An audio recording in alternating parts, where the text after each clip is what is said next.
Perang Uhud adalah pertempuran antara pasukan muslimin dan para kafir Quraisy yang terjadi pada tahun ketiga Hijriah pertengahan bulan Syawal. Peperangan yang berlangsung di Jabal Uhud ini merupakan peristiwa yang sangat memilukan, sebab ratusan sahabat meninggal dan Rasulullah juga terluka. Pertempuran ini memberi hikmah berharga serta pukulan yang teramat berat bagi kaum muslimin pada masa itu. Perang Uhud yang terjadi di kaki Gunung Uhud ini terletak sekitar 3 mil di sebelah utara kota Madinah. Latar belakang terjadinya adalah dendam dan kekecewaan yang lahir setelah kaum Quraisy kalah dalam Perang Badar kepada kaum Islam. Pemimpin mereka, yakni Abu Sufyan, mengajak Amr bin Ash, Ibnu Zapari, Abu Izzah, serta kabilah-kabilah lain, bahkan langsung menjadi pemimpin untuk pasukan perang Quraisy dari Makkah. Ia membawa 3.000-an orang terlatih yang berisi 700 orang berbaju zirah besi dan bertameng, diperkuat 200-an pasukan kavaleri atau pasukan berkuda bersenjata lengkap, dengan sisanya mengendarai unta.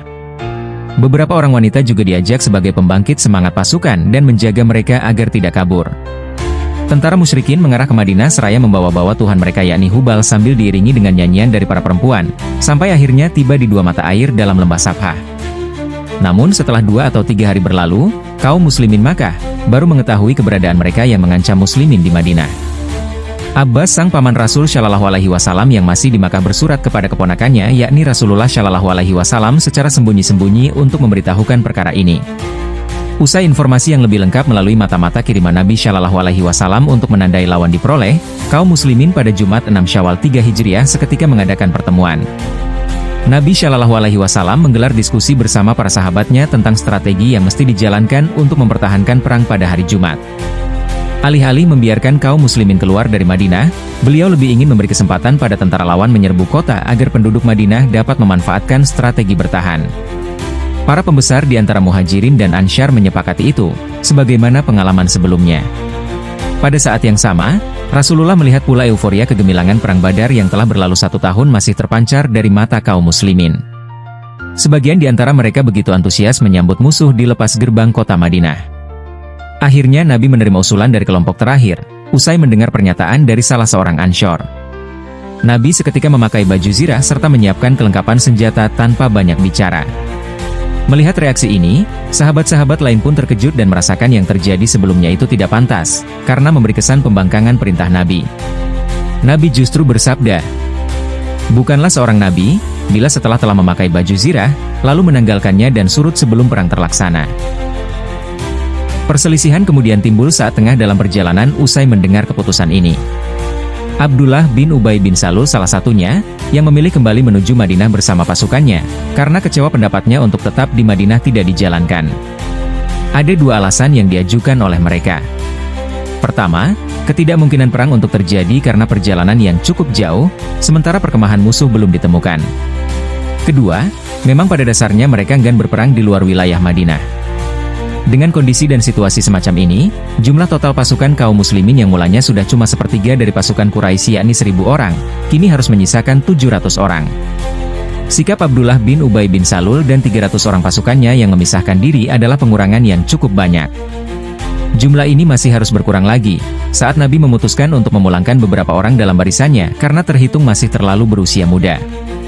Seperti Abdullah ibn Amru, Usamah bin Zaid, Zaid ibn Sabit, yang bila dijumlahkan dengan lain-lain yang masih banyak lagi, ada sekitar 14 remaja. Kendati Perang Uhud juga mencatatkan keterlibatan kaum perempuan. Ada yang terlibat berperang, sekadar membantu mengambilkan air minum, sebagai penyedia makanan, atau pula meracik obat-obatan bagi tentara yang terluka. Seperti Aisyah sang istri Nabi Shallallahu Alaihi Wasallam, Fatimah sang putri Nabi, Ummu Sulaim yang merupakan ibu dari Anas, dan Syafiah yang merupakan ibu dari Zubair dan saudara Hamzah. Namun sesungguhnya peristiwa yang akan terjadi dalam perang ini telah diperlihatkan kepada Rasulullah melalui mimpi sebelum peperangan ini berkecamuk. Beliau membagikan cerita dalam mimpi ini kepada para sahabatnya, sekaligus menakwilkannya dengan kekalahan dan kematian yang akan menimpa dalam Perang Uhud. Pasukan pun berangkat ke Uhud pada Sabtu pagi 11 Syawal 3 Hijriah, tetapi kembali ke Madinah pada petang hari itu juga untuk mempersiapkan perang kembali. Usai berangkat lagi dan sampai di dekat Gunung Uhud dengan sisa kurang dari 700 pasukan, Rasulullah Shallallahu Alaihi Wasallam mengarahkan pasukan menuju kebun kurma yang tak berada terlalu jauh. Setelah melihat bukit kecil yang berada di dekat Gunung Uhud, pasukan diatur oleh Nabi Muhammad Shallallahu Alaihi Wasallam menjadi beberapa formasi. Pemanah sejumlah 50 orang yang dipimpin Abdullah bin Jubair ditempatkan di puncak bukit, sementara sisanya berada di bawah di antara bukit. Sesaat memulai perang, Rasulullah menegaskan tugas pasukan pemanah, seraya berkata, "Jika kalian melihat kami disambar burung sekalipun atau kalah, maka janganlah kalian meninggalkan tempat kalian ini hingga aku mengirim utusan untuk memberitahu. Dan jika kalian melihat kami mengalahkan musuh dan membuat mereka lari, maka janganlah kalian meninggalkan tempat kalian hingga aku mengirim utusan." Hadis riwayat Bukhari nomor 3039. Perang Uhud dimulai dengan duel antara Ali bin Abi Thalib melawan Talhah bin Abi Talhah. Salah seorang jagoan perang kaum musyrikin itu menantang pasukan kaum muslimin untuk berduel pada permulaan perang. Ali ibn Abu Thalib mengabulkan tantangan itu dan berhasil mengalahkannya, hanya dengan satu kali sabetan pedang dan kepala Abu Talhah terpenggal menggelundung. Saudara Abu Talhah yang baru saja meregang nyawa, yakni Abu Sa'ad bin Abu Talhah, muncul ke arena duel. Dengan congkaknya menantang Ali sekaligus sesumbar bahwa para sahabat Nabi adalah pembohong, tetapi nasibnya tidak jauh beda dengan saudaranya. Pada sekian detik berikutnya Ali berhasil membunuh Sures bin Karit dan budaknya yakni Syawab, serta Artad bin Syarhabil. Hamzah tak kalah jago, dengan sabetan pedangnya juga menewaskan Utsman bin Talhah dalam arena duel lainnya. Dominasi pasukan Rasulullah mengambil alih situasi awal pertempuran, terkhusus berkat keberadaan pasukan pemanah yang bisa melihat dengan jelas pergerakan musuh di bawah mereka. Kawasan bergunung-gunung Bukit Uhud adalah faktor yang mempermudah penyusunan strategi perang dari Nabi Shallallahu Alaihi Wasallam ini. Hamzah bersama Ali ibn Abu Thalib dan Zubair bin Awam juga bersepakat untuk menjatuhkan bendera Quraisy saat itu. Strategi penyerangan kepada pemegang bendera adalah cara terbaik dari Hamzah, karena pasukan musuh sangat banyak. Lagi pula Rasulullah Shallallahu Alaihi Wasallam mengizinkan ketiga sahabat tersebut agar bergerak melakukan penyerangan. Usai ketiganya sukses menjatuhkan bendera karena membunuh pembawanya, 2.000 lebih pasukan lawan pun kocar-kacir. Sayangnya secercah kemenangan ini tidaklah berarti besar, karena muncul pembangkangan terhadap perintah Nabi Shallallahu Alaihi Wasallam yang membalikan situasi peperangan sehingga membuat mereka terpojok. Tentara musuh yang berlarian rupanya menjatuhkan banyak harta dan juga senjata. Ketika kaum muslimin di bukit melihatnya, Asyab bin Jabir mengompori dari puncak bukit, seraya berkata, "Mari kita ambil harta rampasannya." Kendati Ibnu Jubair yang merupakan pemimpin pasukan pemanah sudah mengingatkan, "Apa kalian lupa pesan Nabi?" Namun tanpa memperdulikannya, sebagian besar dari 50 pemanah pun memilih turun dari atas bukit. Salah seorang di antaranya adalah Amir Husaini Yatsrib. Pasukan yang membelot ketika perang Uhud ini berjumlah sekitar 41-43 orang, padahal tak ada perintah untuk turun dari Rasulullah Shallallahu Alaihi Wasallam sama sekali saat itu, sehingga hanya menyisakan Abdullah ibn Jubair dan 7-9 orang lainnya. Namun ketika mereka tengah menuruni bukit, Khalid bin Walid menyadari kecerobohan itu, dan menyambut mereka sambil membawa 200 pasukan Quraisy naik ke atas bukit. Saking berkecamuknya situasi dan kondisi ini, para pasukan Nabi sampai kesulitan membedakan mana kawan mana lawan. Walhasil, setidaknya ada sekitar 630 orang menderita luka-luka yang sangat luar biasa. Usai melihat sosok Rasulullah Shallallahu Alaihi Wasallam, Ubay bin Khalaf segera memacu kudanya mendekat dengan mata yang berapi-api dan semangat membunuh. Rasulullah sendiri mengangkat tombak dari atas kuda, penuh kecermatan mengarahkannya ke tubuh Ubay bin Khalaf, lalu dengan sekuat tenaga melontarkannya langsung mengenai rusuk Ubay bin Khalaf. Sang penentang Muhammad Shallallahu Alaihi Wasallam pun seketika jatuh tersungkur dari kudanya. Kendati masih hidup sampai perang selesai, tapi Ubay bin Khalaf yang ditandu oleh pasukan Quraisy tewas kehabisan darah akibat ketajaman mata tombak milik Rasulullah di perjalanan ke Mekah. Sosok Nusaibah dan Ummu Sulaim, dua perempuan yang ikut terjun ke medan perang Uhud walau tak lagi muda terlihat di antara dua kubu pasukan yang saling bertempur. Keduanya bersama Abu Dujana, Ali ibn Abu Thalib, Talhah, Zubair, dan lainnya melindungi Nabi Shallallahu Alaihi Wasallam dari pasukan Quraisy yang menyerang saat tentara Islam terdesak. Ibnu Kamiyah juga memacu kudanya begitu kencang demi memperkecil jarak antara dirinya dan Nabi Muhammad Shallallahu Alaihi Wasallam, seraya pedang berkekuatan penuh terayun. Mengetahui ancaman itu, Talhah lekas meloncat ke depan untuk menghalangi pedang Kamiyah, yang mengakibatkan sebagian jemari Talhah terputus kena sabetan pedang. Meski sempat terhalang, tapi pedang Kamiyah berhasil bersinggungan dengan topi baja Rasulullah Shallallahu Alaihi Wasallam dan meninggalkan luka pada pelipis beliau. Pedang tersebut terbentur dengan topi baja Rasulullah pada ayunan berikutnya, dan merobohkan beliau hingga pingsan. Setelah berhasil mendekati Nabi Muhammad Shallallahu Alaihi Wasallam, Abu Ubaidah menggunakan giginya untuk mengeluarkan logam-logam itu dari pipi. Namun karena tak ingin tindakannya malah menimbulkan rasa sakit, maka Abu Ubaidah menggigit pecahan topi baja yang menonjol dari pipi Rasulullah hingga hancur, baru mengangkatnya. Setelah berhasil diangkat, Malik meminta izin untuk membersihkan darah dari wajah Rasulullah dengan cara menyedotnya. Berulang-ulang dia lakukan itu sampai wajah Rasulullah pun cerah kembali. Begitu terasa kembali segar, Rasulullah dan para sahabat mulai bergerak menuju tebing, untuk menyiarkan bahwa Rasulullah masih hidup kepada pasukan muslim yang tersisa. Peperangan ini rupanya menimbulkan korban sebesar 70-75 orang yang syahid dan salah satunya adalah Musyab bin Umair dari 700 orang. Sisa 630 orang, selain mereka menderita luka yang sangat luar biasa. Selain Musyab, salah seorang dari golongan muhajirin yang wafat merupakan paman Nabi Muhammad SAW, yakni Hamzah ibn Abdul Muthalib. Usai peperangan dan kaum musyrikin juga kembali ke Makkah, Nabi Muhammad SAW memerintahkan agar memakamkan para sahabatnya yang gugur di tempat mereka roboh. Maka satu liang kubur bisa diisi beberapa syuhada, serta disyalatkan satu persatu sebelum dikuburkan. Nama-nama mereka tercatat dalam naskah-naskah kuno. Saat alur situasi peperangan malah memburuk, Rasulullah terdesak sampai ke Gunung Uhud bersama Musyab bin Umair yang tetap solid memegang bendera. Ibnu Hamiyah datang pada saat-saat ini dan memukul Rasulullah SAW yang terjerumus ke dalam lubang. Namun saat menjauhi beliau, betapa kaget Ibnu Hamiyah melihat seseorang yang sangat mirip dengan Rasulullah SAW tengah membawa bendera muslimin. Kontan saja ia menyabet tangan kanan Musyab bin Umair, yang ia kira Rasulullah SAW tersebut. Bendera pun nyaris jatuh, walau Musyab berhasil menangkapnya dengan tangan kiri. Tak puas dengan hasilnya, Ibnu Hamiyah kembali menyerang dan memotong tangan kiri bahkan menancapkan pedang ke dadanya, maka Musyab syahid saat itu juga. Tentu saja wafatnya Musyab ini membuat Ibnu Hamiyah mengira dia telah berhasil membunuh Rasulullah SAW, dan langsung menyebarkan kabar itu kepada seluruh kaum Quraisy di medan perang. Hindun binti Utbah sang istri Abu Sufyan berulah dan mengakibatkan Hamzah bin Abdul Muthalib, nama sahabat yang sekaligus paman Rasulullah SAW, gugur dalam medan tempur. Ia mengupah seorang budak Jubair bin Mut'aim bernama Wahsy al-Habsyi untuk menewaskan Hamzah, dengan cara merobek perut dan membawa jantungnya ke hadapan Hindun. Pembalasan dendam ini dilakukan, karena Hamzah membunuh ayahnya saat perang Badar. Bahkan Hindun sampai menggigit dan memakan jantung Hamzah. Perang ini merupakan salah satu peperangan yang membuat Rasulullah merasa pilu dan sangat berduka, terkhusus jenazah sang paman tersebut yang hampir tak berbentuk karena bagian dada yang terbelah. Nabi lalu berpesan agar jenazah Hamzah selalu didekatkan dengan jenazah lain yang sedang disyalati, sehingga jenazah Sayyidina Hamzah bin Abdul Muthalib pun disyalati sebanyak 70 kali atau lebih. Beliau lalu ditempatkan dalam satu makam bersama Abdullah ibn Jahsy yang sepupu Nabi di lokasi terpisah dengan lokasi para prajurit syahid lainnya. Sahabat Hanzalah merupakan sahabat Rasulullah SAW yang awalnya tidak ikut dalam perang Uhud, karena baru saja melangsungkan pernikahan dan mengumpuli istrinya. Namun saat baru saja duduk untuk mandi dan membasuh kepala, tiba-tiba terdengar kabar mengenai kekalahan kaum muslimin. Karena tidak tahan mendengarnya, ia langsung menghunuskan pedang lekas menuju pertempuran yang tengah berlangsung di Uhud.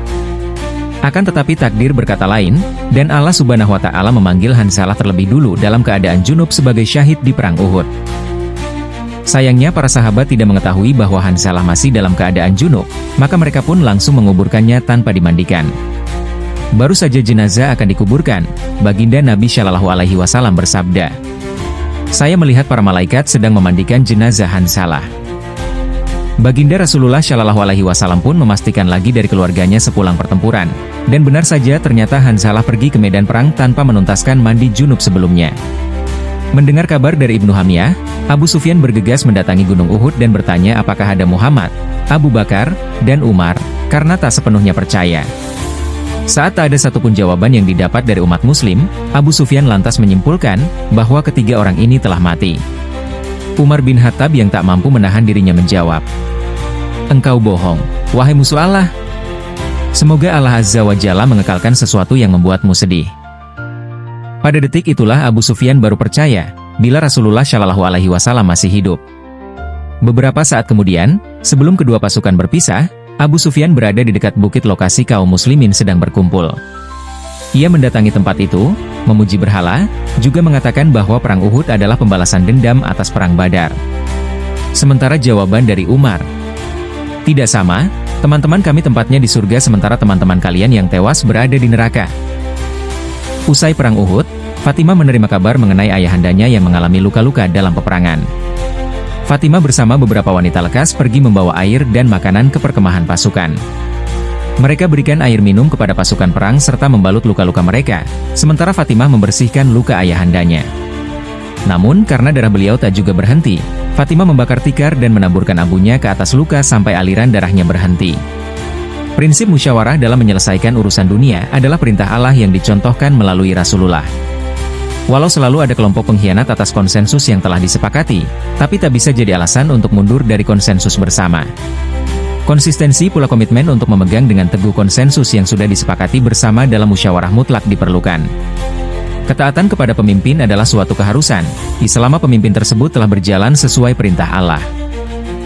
Meski sempat memenangi peperangan, umat Islam akhirnya ditaklukkan karena sibuk dengan harta rampasan perang, dan banyak di antara mereka juga tak mematuhi perintah Rasulullah Shallallahu Alaihi Wasallam.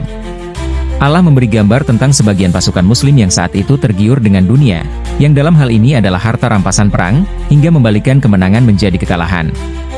Allah menunda kemenangan kaum muslim agar dapat meruntuhkan rasa congkak dalam diri mereka, dan berusaha lebih keras, mendisiplinkan diri, serta patuh kepada Allah dan Rasul-Nya. Banyaknya kelebihan dan julukan pemberian Rasulullah Shallallahu Alaihi Wasallam membuat nama Thalhah bin Ubaidillah tak lagi asing bagi umat muslim.